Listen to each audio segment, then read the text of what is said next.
Assalamualaikum warahmatullahi wabarakatuh. Perkenalkan, saya Muhammad Chandra Faizil dengan NIM R1C123046. Di sini saya akan menjelaskan tugas saya, yaitu tugas mata kuliah tambang umum, di mana saya akan menjelaskan mengenai metode penambangan bahan galian. Di sini saya akan menjelaskan mengenai metode penambangan dari 4 jenis bahan galian. Mungkin tanpa berlama-lama langsung saja kita masuk ke materinya. Sebagai pengantar, bisa kita lihat gambar di samping ini, di mana gambar di samping ini menjelaskan mengenai proses suatu penambangan bahan galian yang dimulai dari eksplorasi, proses penambangan bahan galian, serta pemrosesan pengelolaan hasil tambang tersebut. Memahami teknik ekstraksi yang berbeda untuk bahan galian tentunya akan memberikan pemahaman kita terhadap proses dan metode apa saja yang tepat untuk penambangan suatu bahan galian. Bahan galian yang ada di Indonesia diklasifikasikan berdasarkan 3 jenis golongan yang diatur dalam Peraturan Pemerintah Nomor 27 Tahun 1980, di mana klasifikasi itu terbagi menjadi golongan A, golongan B, dan juga C, di mana golongan A merupakan golongan bahan tambang yang strategis seperti minyak bumi, gas alam, batu bara, dan lainnya. Sedangkan golongan B merupakan golongan bahan tambang yang vital seperti besi, krom, dan juga mangan. Sedangkan golongan C merupakan golongan yang tidak termaksud dalam golongan A ataupun B, seperti garam, fosfat, nitrat, dan lainnya. Faktor penentu metode suatu penambangan yaitu kedalaman deposit, jenis batuan, dan juga kondisi lingkungan yang akan mempengaruhi pemilihan metode penambangan yang tepat.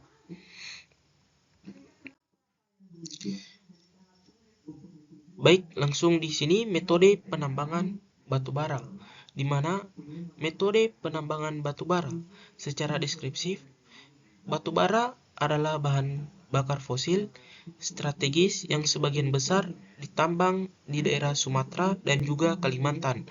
Metode utama yang digunakan ada dua, yaitu penambangan permukaan dan juga penambangan bawah tanah, di mana penambangan permukaan surface mining atau open pit digunakan untuk deposit batu bara yang dangkal, yaitu kurang dari 60 meter, yang melibatkan pengupasan lapisan tanah penutup atau yang disebut dengan overburden untuk mengekspos lapisan batu bara di bawahnya. Sedangkan penambangan bawah tanah yaitu underground mining, yaitu digunakan ketika batu bara tersebut berada pada kedalaman kurang lebih 60 meter, sehingga metode umum yang termaksud dalam penambangan ini yaitu room and pillar dan juga longwell mining.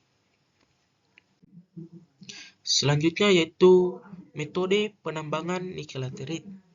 Secara deskripsi, nikel laterit merupakan hasil dari proses pelapukan kimia yang menjadi sumber utama nikel di Indonesia, di mana metode utama penambangannya yaitu penambangan permukaan atau surface mining. Metode yang paling umum untuk nikel laterit yaitu prosesnya melibatkan pembersihan lahan, yaitu land clearing, serta pengupasan tanah penutup dan juga penggalian biji nikel secara bertahap menggunakan alat.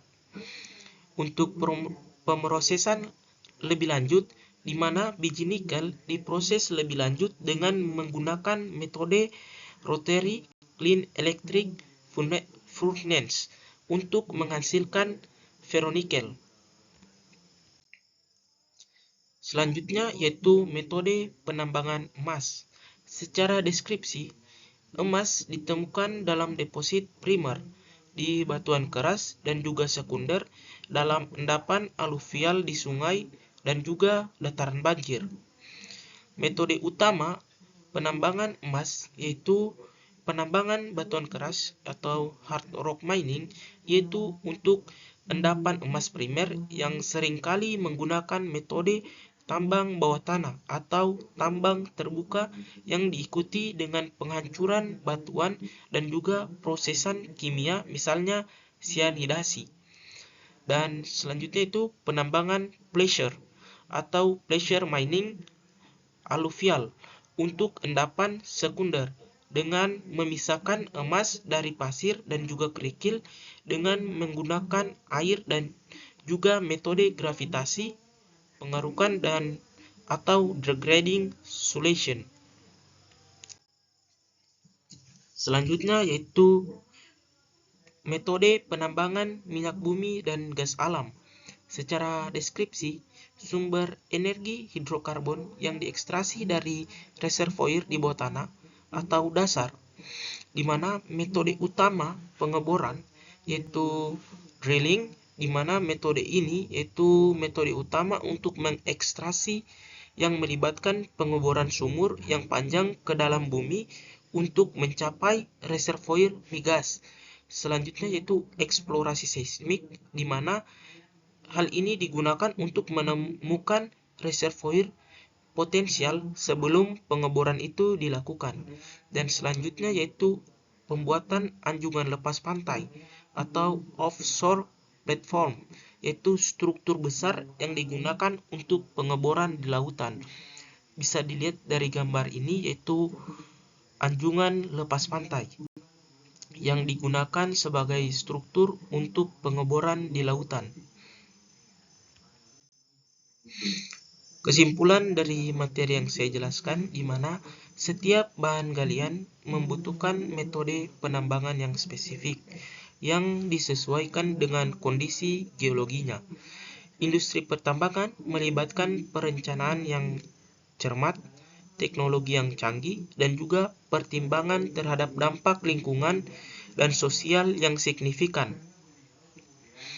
Baik, mungkin itu saja yang bisa saya jelaskan terkait tugas saya mengenai metode penambangan bahan galian. Lebih dan kurangnya mohon dimaafkan. Wabillahi taufiq wal hidayah. Wassalamualaikum warahmatullahi wabarakatuh.